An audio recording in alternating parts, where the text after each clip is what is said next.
So obviously I'm a huge fan of Wix, but there are a couple things get really confusing, and one of the most confusing things happens right when you try to set up your account in Wix. Let me show you what happens here. So we go to wix.com, we click login, but we actually need to click sign up, sorry, or get started. So I'm going to enter in my credentials here and then click sign up. Okay, as soon as I click submit on my email and password, this is the page that appears. So this is probably happening for you too. It's going to first try to help you set up a website. I recommend, if you're following my Wix basics course here on YouTube, just click skip and we'll move on to this later. It's then going to take you to AI, which is kind of cool, but definitely not what you need to do first. So I would click set up without chat.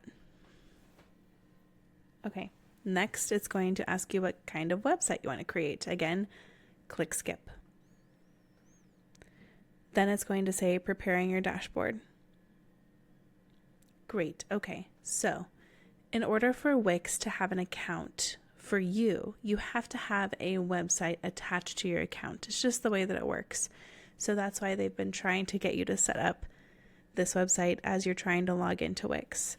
So it's going to try one last time for you to set up your website. I would just click skip and skip and skip, or just X, and then click continue to dashboard. So the cool thing about Wix is that you can have as many sites in your Wix dashboard as you would like. So you can start several sites, you can work on several sites, but until you upgrade them to premium, you're not paying for them and they're fine to just sit there. So honestly, when I create websites, I just create them in Wix and I don't upgrade them to premium until I actually need them to be launched, or I need to use some of the premium tools behind the scenes.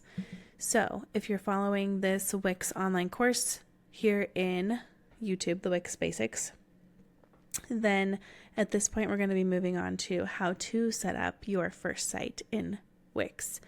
But I will show you here, if you go to all sites, you just have one here. Okay, so this is like your Wix dashboard, and these are the sites that you have to work on.